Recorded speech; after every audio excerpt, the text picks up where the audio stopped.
ቤት በ4 ሚሊዮን ብር ብቻ ለባል የወጣ ልዩ ቅናሽ በውቢቷ ሲኤምሲ አፍሪካን ኮንቬንሽን ሴንተር ፊት ለፊት ምንም አይነት የብር ጭማሪ የሌለበት በካሬ 84,000 ብር ብቻ ከ50% ባንክ ብድር ጋር የተመቻቸ በ10% ቅድመ ክፍያ ጀምሮ ባለ 1 መኝታ በ600,000 ብር፣ ባለ 2 መኝታ በ900,000 ብር፣ ባለ 3 መኝታ በ1 ሚሊዮን 100,000 ብር ቅድመ ክፍያ። በተጨማሪ በጣም ውስን በሆነ ቤቶች ላይ የተደረገ የ30% ቅናሽ በካሬ 62,000 ብር ብቻ እንዲሁም በውስጡ ጂም፣ ስፓ፣ የልጆች መጫወቻ ከበቂ ፓርኪንግ ጋር አዘጋጅተንሎታል። ይህ ልዩ የባል ቅናሽ እስከ ዳግመ ትንሣኤ ብቻ የሚቆይ በመሆኑ የልቦን ምኞት አሁን ያድርጉ። ለበለጠ መረጃ ስክሪኑ ላይ ባለው ስልክ ይደውሉልን። ድሪም ቢልደርስ ሪል ስቴት።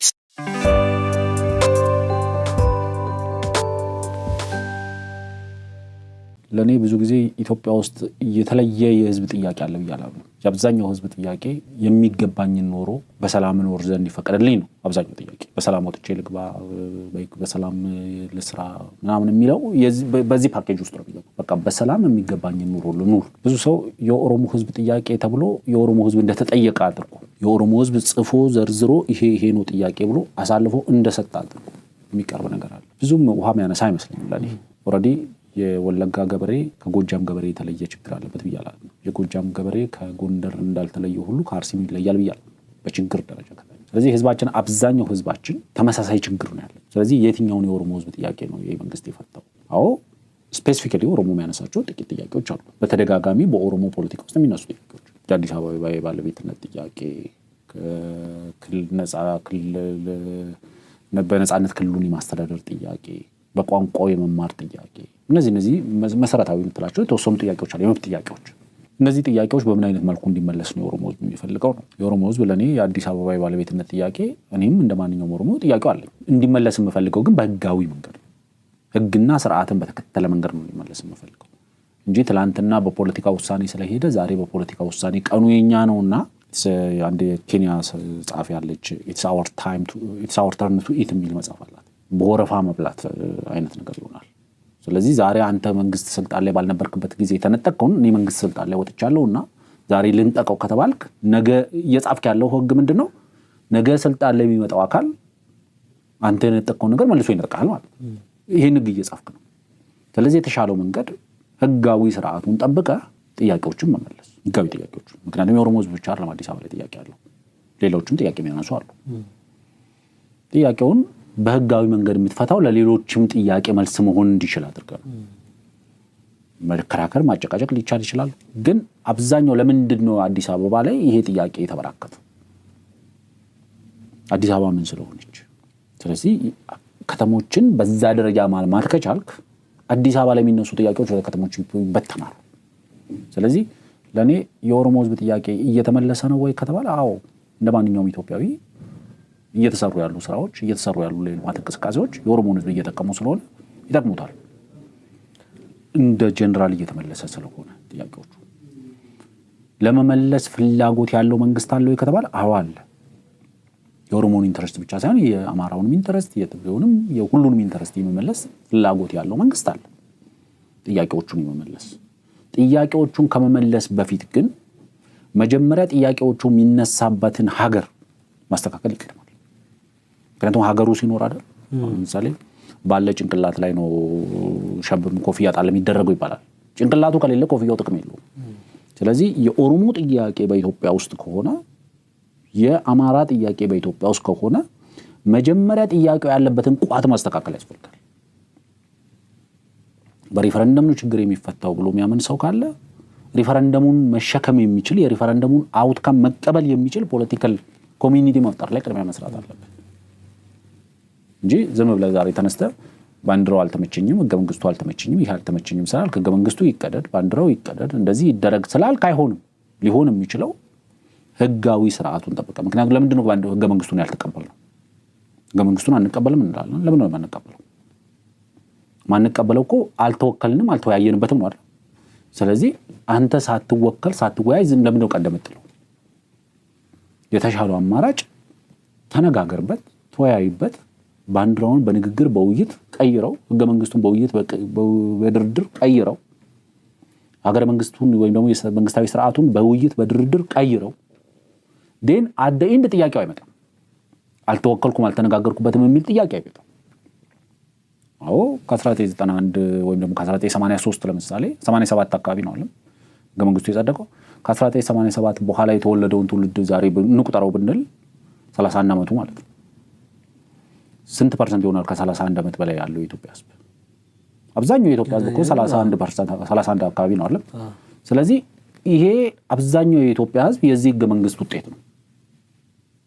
ይሄ ህገ መንግስት ላይ አልተሳተፈም።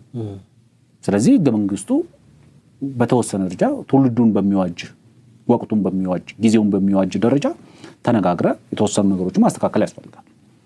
ተሻጋሪ ማድረግ ያስፈልጋል። የምትጨምረው መጨመር፣ የሚቀነሰው መቀነስ ይፈልጋል።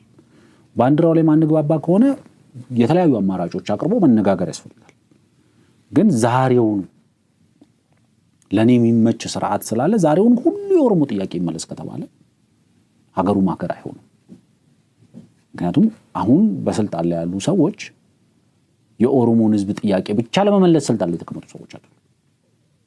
የኦሮሞ ህዝብ ይህንን ማመን አለበት። አትሊስት ዛሬ 4 ኪሎ ያለው መንግስት የኦሮሞን ህዝብ በመጨፍጨፍ ስልጣኔን አስቀጥላለሁ ብሎ የሚያምን መንግስት አይደለም። ትላንትና ያ ነበር። ዛሬ 4 ኪሎ ያለው መንግስት የአማራን ህዝብ በመጨፍጨፍ ስልጣኔን አስቀጥላለሁ ብሎ የሚያምን መንግስት አይደለም። ትላንትና ግን ነበር። በአማራና በኦሮሞን ህዝብ በማጋጨት በአማራና የኦሮሞን ህዝብ በመጨፍጨፍ ስልጣኔን አራዝማለሁ ብሎ የሚያምን መንግስት ነበር። አሁን ያ ነገር አለ ብያለሁ መሬት ላይ። ስለዚህ ከዛ አንግል ከታየ ነው። ግን ጥያቄ ማንኛውንም ጥያቄ ለመጠየቅም ለመመለስም ለመመለስም ፈቃደኛ የሆነ መንግስት ስላለ ግራጁዋሊ የተመለሱ ተመልሰዋል፣ ያልተመለሱ ደግሞ ግራጁዋሊ ይመለሳሉ ብዬ ተስፋ አደርጋለሁ። እንግዲህ ከዚህ አንፃር ለምሳሌ ትናንትና የኦሮሞ ህዝብ ጥያቄዎች ስለነበሩት በጣም ከቲፒኤልኤፍ ጋር ሲፋለም ቆይተዋል። አሁን ላይ ደግሞ አማራ ክልል ላይ የሚነሱ ጥያቄዎች አሉ። ጀስት የኦሮሞ ህዝብ ትናንትና ከጠየቀ የአማራ ሰው ቢጠይቅ ምንድነው ችግሩ? የመጀመሪያ ጥያቄውስ አንድ አይነት ነው ወይ ማለት ኦሮሞ ህዝብ ሲጠይቅ የነበረበት ሞቲቭ እና አሁን ጀስት ፋኖ የሚለው እየጠየቀበት ያለው ሞቲቭ አንድ ነው ወይ ብለህ ታስባለህ? ማለት ሁለት ነገሮች መስተካከል አለባቸው። አንደኛው የኦሮሞ ህዝብ የሚባል ጥያቄ የለም እኔ እስከማውቀው ድረስ፣ ወይም ደግሞ የአማራ ህዝብ የሚባል ጥያቄ የለም። ምክንያቱም የአማራ ህዝብ ወይም የኦሮሞ ህዝብ ዘርዝሮ ያቀረበው ጥያቄ የለም። የኦሮሞ ፖለቲካል ኢሊቶች ያቀረቡት ጥያቄ አለ። which I don't have any problem with that። የአማራ ፖለቲካል ኢሊቶች ዘርዝሮ ያስቀመጡት ጥያቄ አለ which I don't have a problem with that። ጥያቄው ላይ ችግር የለም። ምክንያቱም ጥያቄው ዲቤታብል ነው ወይም ደግሞ መከራከር ስለሚቻል መነጋገር ስለሚቻል። ትላንትና የኦሮሞ ህዝብ አይደለም የኦሮሞ ህዝብ እንደ ህዝብማ በሰላማዊ መንገድ እየሞተ የሰራት ለውጥ አምጥቷል። የኦሮሞ ህዝብን ጥያቄ ነው ያነገብነው ብሎ ኤርትራ በረሃ የወረዱት ደግሞ እድሜ ዘመናቸው ሙሉ የሻቢያን ማሽላ ሲሸለቅ ቆርመው ነው ዳገራቸው በህዝብ አሸናፊነት ነው ዳገራቸው ገቡት። ይሄን ልታው ማወዳደር አይቻልም። ያኔ ኦነግ ሆነ እዚህ ሀገር ላይ መኖር አትችልም። ቀና ቀና ያለችን ማሽላ አንድም ለወፍ አንድም ለወንጭፍ እንደሚባለው ቀና ቀና ያለን ኦሮሞ በጠቅላላ እያደነ ጀርባው ላይ ኦነግ እያለ እየለጠፈ የሚያስረውን እያሰረ የሚገለውን እየገደለ የሚሳደደውን እያሳደደ የነበረ መንግስት ነው የነበረው። ሁሉም ኦሮሞ ወጣት ጀርባ ላይ ይሄ መሰንበር አለ። ይሄንን በደንብ አርግቶ ማወቅ ያስፈልጋል። ስለዚህ የኦሮሞ ህዝብ በ1985 ኦነግ እየተወጋ እየተገደለ ከየካምፑ እየተደበደበ ከሀገር ተዋርዶ እንዲወጣ ሲደረግ ከዛ በኋላ የኦሮሞ ህዝብ ረፍት አልነበረው። ከዛ በኋላ ኦነግነት የኦሮሞውን ህዝብ የመግረፊያ ልምጭ ነው የሆነው። አንድ ኦሮሞ የመብት ጥያቄ ተራ የመብት ጥያቄ ዩኒቨርሲቲ ተማሪ ሆነን ተራ የዳቦ ጥያቄ ብናነሳ በኦነግነት ያስፈርጅ ነበር፣ ያሳስር ነበር፣ ያሳድድ ነበር፣ ከዩኒቨርሲቲ ያስባርር ነበር። ይሄ ሁኔታ የኦሮሞ ህዝብ ኦነጋዊ ፖለቲካ ትርክቱን ማራመድ የሚችልበት የፖለቲካ ነባራዊ ሁኔታ ባለመፈጠሩ ምክንያት የኦሮሞ ፖለቲከኞች አብዛኛው ከሀገር ሸሽቶ ወጥቷል። ከሀገር ወጥቶ በሰላማዊ መንገድ መብቴን ማስጠበቅ ስለማልችል በትጥቅ ትግል ነው መብቴን ማስጠበቅ የሚችለው። ምክንያቱም አት አርሊ ስቴጅ ነው ኦነግ ከሰራዊቱ እንዲወጣ ከሽግግር መንግስቱ እንዲወጣ የተደረገው በ1985 አካባቢ ነው፣ መንግስቱም ከመጽደቁ በፊት ማለት ነው። የወጣበት መንገድ ደግሞ በየካምፖቹ ተጨፍጭፎ እንዲወጣ ነው የተደረገው። የሚዋጋው ተዋግቶ በባሌም የሚወጣው በወለጋም በኩል የሚወጣው ሁሉም በየአቅጣጫው እንዲወጣ ነው። ስለዚህ ተወዶ ሳይሆን ተገዶ ነው የኦሮሞ ፖለቲካል ኮሚኒቲ ወደ ትጥቅ ትግል ውስጥ እንዲገባ የተደረገው። ግን ኦነግ ጠቅላይ ሚኒስትር አብይ አህመድ ወደ ስልጣን እስከመጡበት ጊዜ ድረስ ኦነግ ከህወሓት ጋር የሚያደርገው ውጊያ በህወሓት የተጀመረና ራስን የመከላከል ውጊያ ነበር። ምክንያቱም በካምፕ ውስጥ የነበረ ሰራዊት ነው የተጨፈጨፈው። የታሪክም የተለያዩ ማስረጃዎች መጥቀስ ስለሚቻል፣ ምክንያቱም አብዛኛው ኦሮሞ በየጀርባ ታሪኩ ከተጠና ይሄ ታሪክ በየጓዳው አለ። በካምፕ ውስጥ የነበረ ሰራዊት ነው የተጨፈጨፈው። ስትራቴጂካሊ ካምፖች ራቅ ተደርገው እንዳይደራረሱ ተደርጎ ስታብሊሽ ከተደረገ በኋላ ሰራዊት ወደ ካምፕ እንዲገባ ተደረገ። በየካምፑ ነው ሰራዊቱ እንዲጨፈጨፍ የተደረገው። ይሄ ሁኔታዎች ነበሩ። ስለዚህ ኦነግ ሲዋጋ የነበረው ህወሓት የተጀመረን ጦርነት ህወሓት ከ4 ኪሎ ቤተመንግስት እስከወጣበት ጊዜ ድረስ። ከዛ በኋላ ጦርነት የማይፈልግ መንግስት ወደ ስልጣን ሲመጣ ደግሞ የምትዋጋበት ምክንያት የለም። ምክንያቱም የኦነግ መሪ ናቸው የሚባሉት ጃልዳውድ ኢብሳ አዲስ አበባ ቁጭ ብለው ፖለቲካ መስራት የሚችሉበት ሁኔታ እስካለ ድረስ መሮ ወለጋ ውስጥ የሚዋጋበት ምክንያት የለውም። ወደ አማራ ክልሉ ስንመጣ ምንድነው የአማራ ክልል ጥያቄው ምንድነው ብሎ መነሳት ይፈልጋል። ምንድነው ጥያቄው? የአማራ ህዝብ ጥያቄ ነው ብሎ የአማራ ፖለቲካል ኢሊቶች የሚያነሱት ጥያቄ ምንድነው? ምክንያቱም ትልቁ ችግር ምን መሰለህ፣ ማንም እዚህ ሀገር ላይ ቬቶ ፓወር የለውም። በቃ ኦሮሞ 30% ስለሆንኩ እዚህ ሀገር ክልሉ ይፍረስልኝ ስላለ የሚፈርስ ነገር የለም። ክልሉ እንዲፈርስልህ ከፈለክ ህገ መንግስታዊ ስርዓት አለ።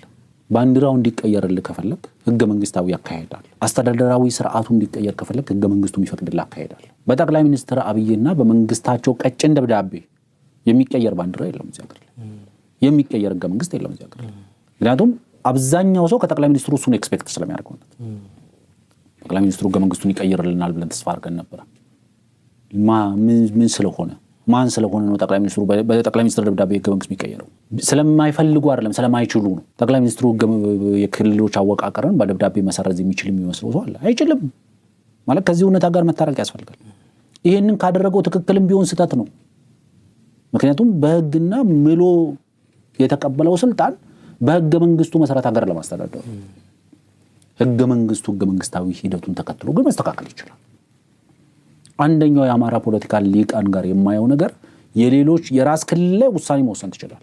ለምሳሌ ይህንን ባንዲራ ወደዋለሁና የኢትዮጵያ ባንዲራ ይሁንልኝ ማለት አትችልም። ምክንያቱም ይሄ ባንዲራ የኢትዮጵያ ባንዲራ ሊሆን የሚችለው አማራውም ብቻ ሳይሆን ኦሮሞም ሲፈቅደው ነው። ጉራጌውም፣ ትግሬውም፣ ወላይታውም፣ ከምባታውም፣ ጋምቤላውም፣ ቤኒሻንጉልም ሲፈቅደው ነው ይሄ ሊሆን የሚችለው። ይሄ ባንዲራ የአማራ ክልላዊ መንግስት ባንዲራ ይሁንልኝ ማለት ግን ትችላል። አዲስ አበባ መግባት አልቻለም፣ አማራ ወደ አዲስ አበባ መግባት አልቻለም ይባላል። ምን ያህል አማራ ነው ወደ አዲስ አበባ መግባት ያልቻለው? ጠቅላላ በሀገር አቀፍ ደረጃ ነው ይሄ ነገር ያለው ወይስ በአንድ ሩት ነው እዚህ ችግር ያለበት? እዛ ሩት ስለ ያለ ችግር አሁን ለምሳሌ አማራ በመላ ኢትዮጵያ ይሳደዳል፣ ይገደላል ይላል። የመገደያ መስፈርቱ አማራነት ከሆነ ሌላ አካባቢ ላይ የምናውቃቸው በሰላም ወጥቶ የሚገቡ አማሮች የሉም እንዴ? ከአማራ ክልል ውጭ ኦሮሚያ ውስጥ አማሮች ያሉት ወለጋ ብቻ ነው። ቢሾፍቱ የሉም፣ አዳማ የሉም፣ ሻሸመኔ የሉም፣ ዝዋይ ምናምን ባቱ አታገኛቸውም፣ አለም ጤና አታገኛቸውም። በመላው ኦሮሚያ ላይ ከኦሮሞ ህዝብ ቁጥር ጋር ካወዳደርናቸው ሁለተኛ የሚመጣ ህዝብ አልማን ነው ከተባለ አማራው ህዝብ ነው። ይሄ ህዝብ ነው በሰላም ወጥቶ መግባት ያልቻለው መስፈርቱ አማራነት ከሆነ ማለት ነው። አማራነቱ ማይታወቅበት፣ አማራነቱን ማይጠየቅበት እንደፈለገ እንደማንኛውም ኦሮሞ ወጥቶ የሚገባ አማራ የለም ወይስ በሰላም ወጥቶ የሚገባው አማራም ቢሆን አማራ አይደለም ብለን ካልተነሳን በስተቀር ማለት ነው። ስለዚህ ዋናው መሰረታዊው ነገር ጥያቄዎቹን ስታነሳ አንተ መወሰን የምትችላቸውን ጥያቄ ለምሳሌ የኦሮሞ ህዝብ ትልቁ የመወሰን ስልጣኑ በኦሮሚያ ክልል ላይ ነው። ትልቁ የመወሰን ስልጣኑ በኦሮሚያ ክልል ዕጣ ፈንታ ላይ ብዙ ነገር መወሰን ይችላል። እስከ መገንጠል የተሰጠውን ህገ መንግስታዊ መብት መጠቀም ይችላል በኦሮሚያ ክልል። ሌላውም በሀገር አቀፍ ሁሉም በየክልሉ የአማራ ክልል የአማራ ህዝብ የመወሰን ትልቅ ስልጣን ያለው በአማራ ክልል ዕጣ ፈንታ ላይ መወሰን ይችላል። አማራ ክልል ጠቦኛልና ከትግራይ ክልል ጋር መዋሃድ እፈልጋለሁ ብሎ የአማራ ክልል ክልላዊ መንግስት ከትግራይ ብሔራዊ ክልላዊ መንግስት ጋር በጋራ ተስማምቶ ማምጣት ይችላሉ። ስለዚህ ሁሉም በየራሱ መወሰን የሚችላቸው ነገሮች አሉ። እንደ ፌዴራል መንግስቱ ደግሞ ከሆነ ደግሞ በጋራ ነው የምትወሰኑ። አንቀጽ 39 ደብሮኛል የሀገር አንድነትን አያስቀጥልም ብለህ ማመን ትችላል። ብቻህን ግን ያንን አንቀጽ ቀደም ማውጣት ግን አትችልም። ይህንን ኦሮሞን አሳምነው በቃ አማራውን ብቻ ሳይሆን ትግሬውንም አሳምነው ቤኒሻንጉሉንም ሲዳማውንም ሀዲያውንም አሳምነው እሱን ካላመነ ይሄ አይወጣም። ምክንያቱም ህገ መንግስቱ አንዳንድ አንቀጾችን ሙሉ ለሙሉ ክልሎቹ ካልፈቀዱ አይወጣም። በክልሉ ክልል ምክር ቤቶች ካላጸደቁት። ስለዚህ መተማመን የሚፈልገው አንደኛው ነገር እሱ። ስለዚህ ጥያቄዎች ስናነሳ አንዳንዴ አማራ በየአካባቢው እየተገደለ ነው ስትል አማራነት መስፈርት ነው? በሚሊዮኖች የሚቆጠሩ አማሮች አይኖሩም? ዛሬ ሴፈስት አማራ የምታገኘው ከአማራ ክልል ውጭ ያለው አማራ አይደለም? ይህን ራስ መጠየቅ ያስፈልጋል። የአማራ ህዝብ ግን ችግር የለበትም እያልኩ አይደለም። የአማራ ፖለቲከኞች የሚያነሱት የአማራ ህዝብ ጥያቄ የሆኑ ነገሮች የሉም እያልኩ አይደለም። ለምሳሌ ከኢኮኖሚ ጋር አያይዘው የሚነሱ ጥያቄዎች አሉ። ግን በጦርነት የነበረችውን ማወደምካት የኢንፍራስትራክቸር የመሰረተ ልማት ችግር አለበት የምትለውን ክልል በኢኮኖሚ አወደምከው፣ በጦርነት አወደምከው። ስለዚህ እያንዳንዱን ነገር እንደዚህ እያወጣን ካየን የአማራ ህዝብ ህልውና ይሄ ጦርነት ከመጀመሩ በፊትና አሁን ህልውና ስጋት ተጋርጦብናል ነበር አይደል? ጦርነት የነበረው ግን አሁን የተሻለ ህልውና ነው አማራው ያለው። በቂው ላይ እንደ ልቡ ማረስ ይችላል። ገበሬ በየሞፈሩ ስራ አይደለም ወድቆ የሚገኘው። ስለዚህ እያንዳንዱ መሰረተ ልማት የጤና መሰረተ ልማት፣ የመንገድ መሰረተ ልማት፣ የትምህርት ቤት መሰረተ ልማቶችን እያንዳንዱ የምንጠቅስ ትላንትና የሉንም ያልካቸውን አሁን አውድማቸዋል። ትላንትና በትግራይ ክልል ምክንያቱም ጎበዝ ሰው ከሩቅ ነው የሚማረው። ትላንት ትግራይ ላይ እነጌታቸው ወጥተው ትግራይ ወደ ድንጋይ ዘመን ተመልሳለች ሲሉ ዛሬ አማራ ክልልን ወደ ድንጋይ ዘመን መመለስ የሚፈልግ ትግል ነው እየተካሄደ ያለው። ወደ ድንጋይ ዘመን ኦልሞስት እየመለሱትም ነው። እንደ ድል የሚቆጥረው መንገድ መዝጋቱ፣ መንገድ ማፍረሱን፣ ድልድይ ማፍረሱን፣ መሰረተ ልማት ማውደሙን፣ ጤና ትምህርት ተቋማትን ማፍረሱን፣ ትምህርት ቤቶችን ማፍረሱን፣ ሲቪሊያኖችን ማፈናቀሉን፣ ሲቪሊያኖችን መግደሉን ይህን እንደ ድል የሚቆጥር ታጣቂ በምንም ተአምር የአማራን ህዝብ ውክልና ሊያገኝ አይችልም። ይህንን እንደ ድል የሚቆጥር ታጣቂ በምንም አይነት መንገድ የኦሮሞን ህዝብ ለኦሮሞ ህዝብ ህልውና ነው የምታገለው ሊል አይችልም። ምክንያቱም ወታደር በማዳበሪያ አጅቦ የሚሄድ ወታደርን የምትገል ከሆነ የገደልከው ወታደሩን አይደለም ገበሬውን ነው። ሆስፒታሎችን በሚጠብቅ ወታደርን የምትገል ከሆነ ወይም ደግሞ የጤና መሰረተ ልማትን የሚያሟላ የጤና ቁሳቁሶችን ይዞ የሚንቀሳቀስ ወታደርን አጅቦ የሚንቀሳቀስ ወታደር ስትገድል የገደልከው የራስን ህዝብ ነው። ይሄ እንደዚህ አይነት ትግል ነው አሁን እየገጠመን ያለው። ስለዚህ ፋሲለደስ ቤተመንግስትን ለማደስ ወታደር ከቦ የሚታደስ ከሆነ፣ ማዳበሪያ ለማድረስ ወታደር ከቦ የሚያደርስ ከሆነ፣ የጤና መሰረተ ልማቶችን ለመጠበቅ ወታደር ከቦ የሚጠብቅ ከሆነ ይሄ መሳሪያ ይዞ በበረሃና በጫካ የሚችለው ኮለከው ለማን ነው የሚዋጋው? ማለት መንግስትን ከሚዋጋው በላይ መሰረተ ልማቱን ነው እየተዋጋ ያለው ማለት ነው። መንግስትን ከሚዋጋው በላይ አማራን ህዝብ ነው እየተዋጋ ያለው ማለት ነው። ህጻናት ትምህርት ቤት እንዳይሄዱ፣ ህጻናት ክትባት እንዳያገኙ የሚያደርግ ከሆነ ከዚህ በላይ አማራ ህዝብ የሉና ስጋት አለ ብዬ አላምንም እኔ። ስለዚህ አማራ ህዝብ ጥያቄዎች አሉት፣ በተናጥልም በመላ በሀገር አቀፍ ደረጃም ጥያቄዎች አሉት። እነዚህ ጥያቄዎች ግን ማርክ ማይ ወርድ መቼም ቢሆን በዚህ መንገድ አይፈቱም፣ ይወሳሰባሉ። ጥያቄዎቹን መልቲፕላይ ያደርጋሉ፣ ወደማይፈቱበት ደረጃም ይደርሳሉ እንጂ በጦርነት መንገድ የሚፈታ የአማራ ኢንተረስት የለም። የኦሮሞ ኢንተረስት ስላልነበረ የኦሮሞ ኢንተረስትም በጦርነት እንደማይመለስ አውቃለሁ፣ እንደማይጠበቅ አውቃለሁ። በመዋጋት ደረጃ እንደ ህወሓት የተዋጋል ማለት የዓለም ሀያላን መንግስታት ርብርብ አድርገውበት ያው የተካሄደው በዛ ደረጃ ነው። እንደ ህወሓት የተዋጋ ሰው የለም። የአማራ የትግራይ ህዝብ ህልውና ተጠበቀ፣ አስጠበቁለት። የትግራይ ህዝብ የተሻለ አገኘ። ከጦርነቱ በፊት የነበረውን አላጣም። ትግራይ እኮ መንግስት ነበራት። ትግራይ ህዝብ እኮ ቢያንስ እኮ በመረጠው ይተዳደር ነበር። አሁን ትግራይ ያሏት ፋብሪካዎች አሉ። ዛሬ የትግራይ ህዝብ ጥያቄ ምንድን ነው? ፕሪቶሪያ የነበረው ጥያቄ ነው ዛሬ ያለው። ዛሬ የትግራይ ህዝብ ጠላት ማን ነው? የሉና ስጋታቸው ማን ነው? የሉና አደጋ የጋረጠባቸው ማን ነው? ትናንትና ልጆቻቸውን እንደ ስንቅ ቋጥረው የሰጡት አይደለም? ልጆቻቸውን ነው ከየአብራኩ እያወጣ እንደ ስንቅ እየቋጠረ የሰጣቸው። ያንን ሁሉ ልጆቹን ከቀረጠፈ በኋላ ምንድን ነው ያገኙት? ያደረጉት ምርጫ ጸደቀላቸው እንዴ? ፓርላማው ጸደቀ? የወሰዷቸው ውሳኔዎች በጠቅላላ ትክክል ናቸው ተባሉ? ሁሉም ነገር እንዳልተፈጠረ እኮ ነው። ስለዚህ ለኔ በጦርነት እዚህ ሀገር የምትመልሰው ነገር የለም። አሁን ያለውን መከላከያ ሰራዊት በዚህ አይነት መንገድ አታሸንፈው። የፖለቲካ ችግርህን ወደ ጠረጴዛ አስገባው። የአማራ ህዝብም የኦሮሞ ህዝብም የትግራይ ህዝብም ትልቁ ትርፉ ያለው ጠረጴዛ ዙሪያ ላይ ነው። ቃታ በመሳብ ሳይሆን ወንበር በመሳብ ነው የምታገኘው። ስለዚህ ለኔ በየበረሃ የተበተነው ነው በየጫካ የተበተነው ወደ አዳራሽ ማስገባት እስካልተቻለ ድረስ እነዚህ ታጣቂዎች የህዝብ የሉና አደጋ ሆኖ የሚቀጥሉት እስከምን ያህል ይቀጥላሉ? በጊዜ ሂደት እየደረቁ ይመጣሉ። እንደማ ከተባለ እንደነ ጆሴፍ ኮኒ ሎርድ ሬዚስተንስ አርሚ የሚባል ኡጋንዳን፣ ሩዋንዳን፣ ቡሩንዲን፣ ደቡብ ሱዳንን፣ ዲሞክራቲክ ሪፐብሊክ ኦፍ ኮንጎን እነዚህን ሁሉ ሲያምስ የነበረ ኃይል ነው። ለ10ቱ ትእዛዛት ነው የሚዋጋው ቢል እነ ሙሲቬኒ በበያዥ በገናዣ ስለምነውት የነበረ በመቶ ሺዎች ታጣቂዎች የነበሩት ዛሬ አለ ስሙ መኖሩን ብዙ ሰው ያስታውሳል። የታሚል ታይገርስን ውሰድ ስሪላንካ አለ ዛሬ ለዓለም አጥፍቶ ጠፊ ምናምን የሚባል የፖለቲካ ትግል የትጥቅ ትግልን ያስተማሩ ምትላቸው ታሚል ታይገርስ የሉ። ትጠፋለህ፣ እንደዚህ ትረሳለህ፣ ከታሪክ ውስጥ ትጠፋለህ። ግን የታሪክ አመድ ሆነ ከመቅረት የሚጠቀስ ፋኖ ክልሉን ባፈረሰ ጊዜ የኦሮሞ ነጻነት ሰራዊት የሚባል ታጣቂ ቡድን ክልላችንን ባፈረሰ ጊዜ የሚባል ታሪክ ውስጥ ከምትገባ የዛ የታሪክ ክፍል ከምትሆን የአማራ ህዝብ ሳይረፍድ ጥያቄው የሚመለሰው በአዳራሽ ነው። ጥያቄው የሚመለሰው ቃታ ከመሳብ ወንበር ወደ መሳብ ከመጣን ነው ብሎ ማሰብ ተገቢ ነው ብዬ ማስበው ነው።